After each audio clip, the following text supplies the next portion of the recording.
Hello and welcome. It's about 2 o'clock in the afternoon. It's the 17th day of December 2022. It is 61 degrees and foggy here in Ventura, California. A little bit on the cold side for us Venturans. And apparently we're under now not only a marine layer warning, but an earthquake warning because of the tsunami. Yeah, nonstop fun. Okay, we got another one of those articles from CBR. Until, what was it, last week when I did the first one of these? I don't even know what this was. But apparently they're a thing. I don't even know what CBR stands for. Comic Book Reference, probably. Comicbookreference.com, I'm going to guess. So this is one of those websites that does comics, movies, TVs, anime, gaming, pointless lists, stuff like that. Exclusive stuff behind the pay window. And they do a lot of, or at least we've discovered so far, these lists of 10 things vaguely related to gaming that are mostly based on memes or stuff we heard about or internet rumors, but, an actual gaming experience. Yeah. So I did one of these previously, then I found out they did a new one. I guess we're going to have to go through their site now and check how many of these there are and how many of them we can make fun of. Thanks to Baron G-Rock for pointing this one out to me. All right, so this is 10 things no DM should ever do in no specific order or really why. Number 10, take on the DM versus player mentality.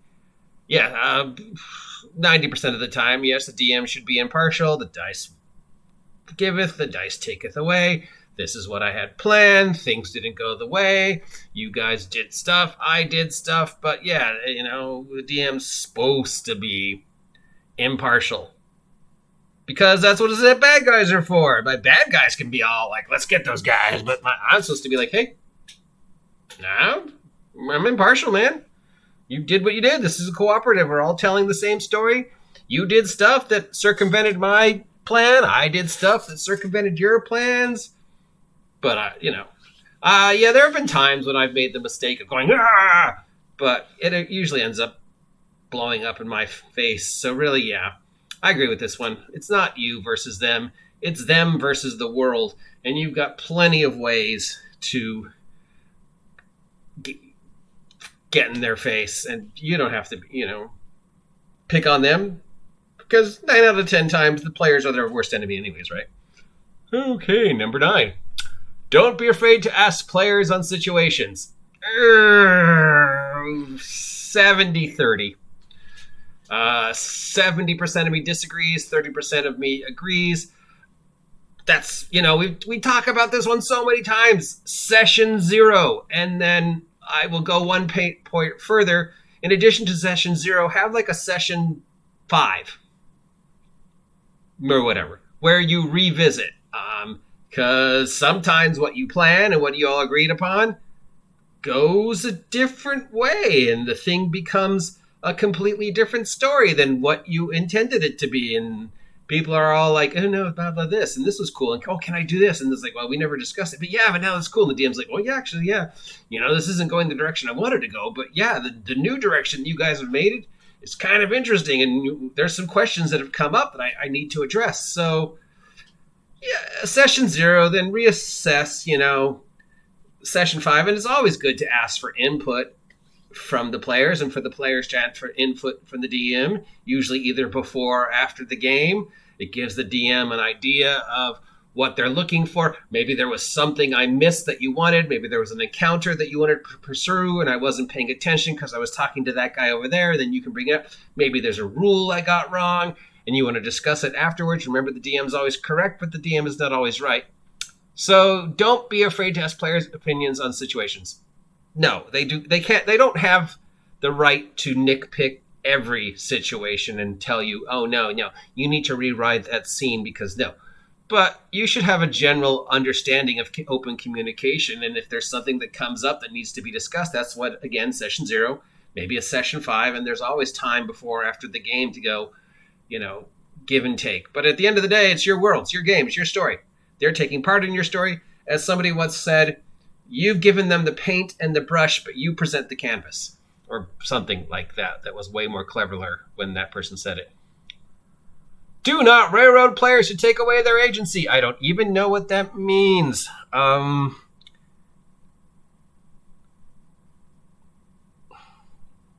Because because I can always say no. Sometimes railroading's good if it's done in a appropriate way. Most of the times, again, they're going to, be their own worst enemies. You don't really have to railroad them, but there can be signposts. If you feel they're losing their way, or if they feel they're losing their way, and usually that's about the time when they start asking NPCs. That's where you can use NPCs in the world to maybe direct them if you want, or you can just sort of, don't feel like that. You're kind of more in the position of your brain where you're like, I don't know, let's see where they're going with this. Then, yeah. But again, session 0. That's when you discuss things like railroading and NPCs and how much they want interaction from the world, so to speak, via NPCs, and how much freedom they want, and if they want chances to interact with, safety, whatever thingies, if things go wrong. But no, you should never 100% railroad. And I'm obviously referring back to certain epic, iconic adventures that feel very railroady. A lot of the Dragonlance novels are very railroady. The Time of Troubles novel, Adventure Path, and novels are very railroady. I mean, really, there's only one way to resolve the whole Time of Trouble Avatar series. There's a lot of other modules and adventures that are well known for being just basically, there is only one way to do things. And if you try and do anything else, you can't. It's just on a railroad, it's a straight line. So I'm sure that's what they're referring to, or just placing players into characters, situations where nothing they do changes the outcome. But no, they should always have a chance to pull the lever, push the button, change the outcome, get out of the death trap with some nonsensical thing that you never even thought of. Yeah, it's their story. So let them do all the damage to themselves. Number 7, never take away player belongings for plot hooks. Nonsense. How many adventures start with you wake up in jail? Or you go, the scene in every movie where they go in and it says no weapons and they have to turn in their weapons to the guy. And then there's the scene where the person's going through the weapons and they take out 20 swords and 16 daggers and 8 guns and 4 grenades. And you're like, where were those hidden? Hammer space. So, yeah. Taking away players' belongings for plot hooks? Sure. Why not? They captured and wake up in jail. The monsters capture you and drag you off to be eaten later. So they've taken all your stuff and thrown it away or divvied it amongst themselves. But then you come to and you're hanging from the ceiling, being, slowly bled out so the monsters can eat you later. And you're like, classic escape, and let's go reclaim our stuff. Chances are we're going to find better stuff anyways. So yeah, I disagree with that one. If it's the adventure and part of the adventure is them losing their stuff for one way or another, yeah, come on, rust monsters, gelatinous cubes. There's so many ways for people to lose stuff. And how many times have they just even forgotten that they had it or written it down? We all know the story of I forgot I had that. For I can think of one where somebody forgot they had a ring of invisibility on their character and forgot about it for 3 years of real time before they were looking through their character's list of equipment and going, I had a ring of invisibility this whole time? How come I forgot about that? Think of all the situations I could have gotten away from. So yeah, take away their shit. No, they'll get it back. Do not try to memorize every rule. That's impossible. No one is expecting you to memorize every rule. I don't know if you can. Unless you got some kind of eidetic memory or something. You have enough helpful tools available to you to reference between DM screens and now internet things and what's written in the module, what's written in the adventure, what's on your DM screen, what's written on your cheat notes. There's so many tools available to you to make that part of the game easier. And again, if you mess up a rule or change a rule to apply to a situation or reskin something to apply to a situation and they get upset about it, well, you're correct, but you're not always right. And they can bring it up after the game or before the next game. If you feel you made a call and then you're like, wait, did I make a mistake? You can bring it up next game, or you can just, not bring it up. You don't have to admit it if you made a mistake. In fact, as the DM, you're supposed to put on this whole act. I never make mistakes. I'm the DM. I know all, but it's hard to try and even memorize all the rules if the rules keep changing. And the way you interpret one rule might be completely different than the way somebody else interprets the rule, even if you're both reading the same rule, just because no two people's brains interpret information exactly the same way, which is, again, session 0. And you have so many cheats available to you now. There's no reason to even try and memorize. You've got things that will do the work for you. You've got DM screens, you've got cheats, you've got handouts, you've got apps. There's so many different ways. Yeah, you don't need to do that. Do not take on too many roles within the group. I don't get that one. Your only role should be DM and making sure you're doing all the things the DM needs to do to have a fun, intriguing, interactive, invested game. What other rule would there be? Coordination. Okay, yeah, like coordination and planning of sessions. Making sure everybody knows what time to be there, where we're going, what the rules for snacks are, stuff like that, I guess. I mean, it's my job to run the game, and it's my job to at least remind you once that we're playing the game and make sure everybody's coming so I can plan. But it's not my job to feed you. And, it's common courtesy that if we're playing someplace, I give you directions at least once. So, but other than that, I don't really get this one. Too many rules within the group. That's just sort of going to work its way out. Again, session 0. And really your job as the DM is to be a DM / den mother / referee / pal, coach. But as regards to the roles of the group, once they hit the table, no, that's on them. Their roles, or to figure out their roles. Don't help them. Do not think of ways to nullify players' abilities. No, again, that's the NPC's job. You can have an NPC who figures out a way to nullify a player's ability after fighting said player character, losing to said player character, escaping from said player character, and then going, oh, okay, when I'm going to fight that player character again, I, the NPC, will be prepared for it. But no, I don't think you should go out of your way to think of ways to nullify the player's abilities. It should be instinctive to the adventure, my player character ability is I'm on fire. Oh, well, this scenario requires you going underwater. I didn't go out of my way to create a scenario that made you go underwater, but that's a scenario, and it just happens that when you go underwater, your fire powers are nullified, but I didn't go out of my way to do it. That's just the way the module adventure crumbles. Yeah, no, don't go out of your way to think of ways to nullify their powers, because,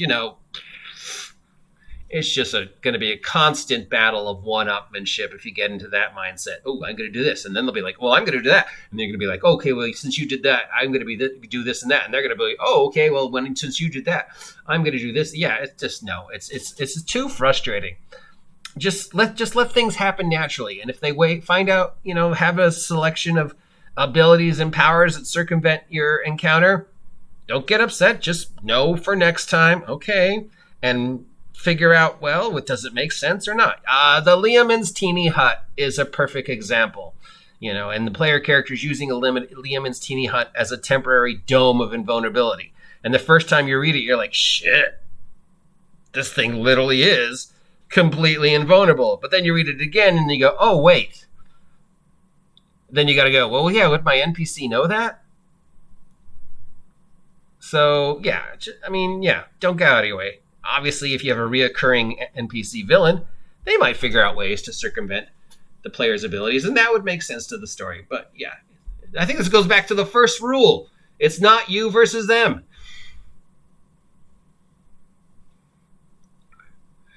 Do not get it too invested in a particular NPC. Absolutely agree with this one.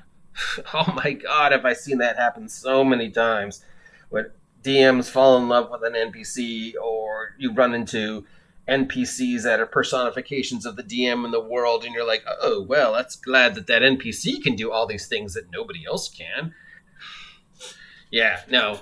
I mean, obviously, you don't want them killing your NPCs, and it's if you have a favorite NPC that shows up reoccurring, sure, but you don't want to fall in love with an NPC because it's not the NPC's story, unless the NPC is a plot point to the story, but it's their story. And then you get all invested, and then they're like, well, we're leaving the town of Sandwich, and you're like, but my NPC is in the town of Sandwich. And they're like, yeah, we're leaving. We're not coming back. We've done everything we're going to. But my NPC, we don't care. Besides, chances are if the NPC is interested enough, they'll get invested in the NPC, and they might even kidnap the NPC and drag them with them, or fall in love with the NPC and want to bring the NPC stuff. So really, if the NPC is interesting enough, you don't have to worry about getting too invested in it. You should really worry about them getting too invested in the NPC. Do not ignore the feelings of the players. Is this a safety tools thing? I have no way of reading your mind.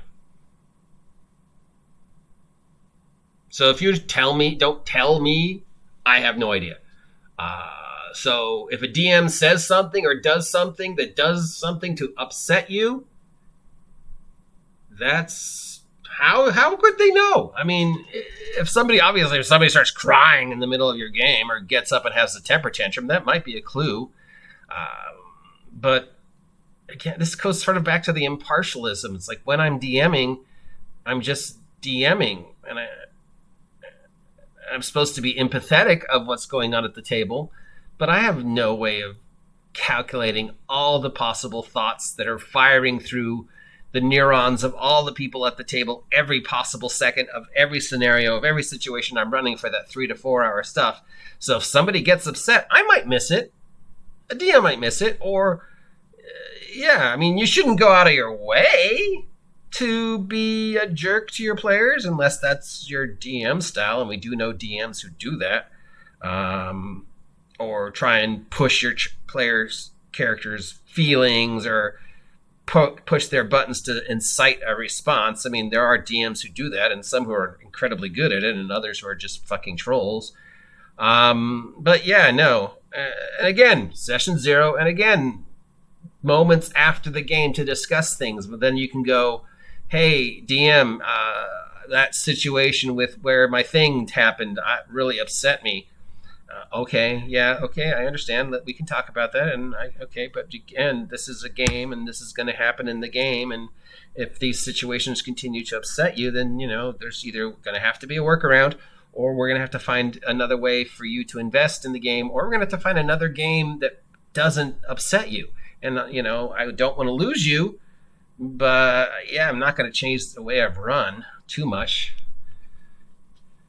Yeah, and number 1, do not take out your personal frustration on the characters. That is literally a repeat of number 4, number 7, number 8, and number 10. So 4 of the rules are the same rule listed different way. Basically, it is not DM versus player. Do not take your frustration on the players. Do not design your adventure to specifically target a player or nullify a player. Just design the adventure and design a good adventure. And if in their good adventure things happen to nullify a player, it's not because you went out of your way. It's just because the bad guys are smart. So, yeah.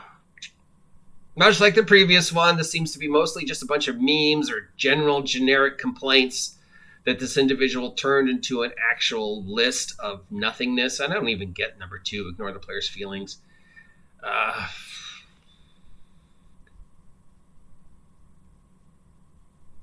Most of these I agree with.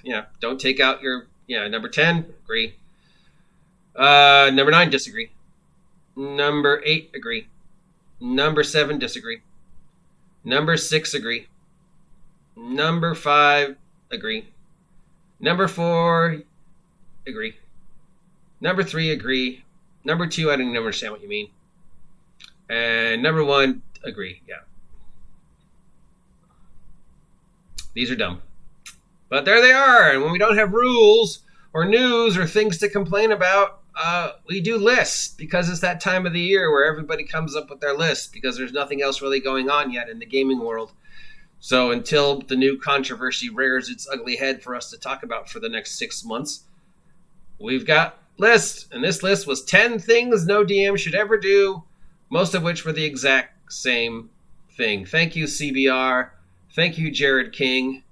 This was published on CBR.com 5 days ago. Thank you, Baron G Rock, for pointing this out to me. I'll put a link to his site down below if you want to check out his other stuff. Yeah. I don't know. Most of these are, list, dumb, DM, session 0. It's just, it all breaks down to session 0, really. Just, yeah. And then maybe having a follow-up session 0 like 5 games in, but I don't know. I'm sure somebody's going to find holes in my arguments or troll me or whatever, because that's just what we do on the internet. Yay. Till next time, I've been the OG GM. If you appreciate this content, let me know. If you don't appreciate this content, let me know, because I can't fix it if you don't tell me what's broken. If you haven't subscribed yet, please subscribe. Help me hit 1,000 subs by August 4th, and I'll do something crazy. Till then, stay warm, stay dry, stay happy, stay healthy, and don't worry, Easter candy is already in the stores. Yeah, Easter candy. It's already on the stores. Yeah, even though it's January. See ya.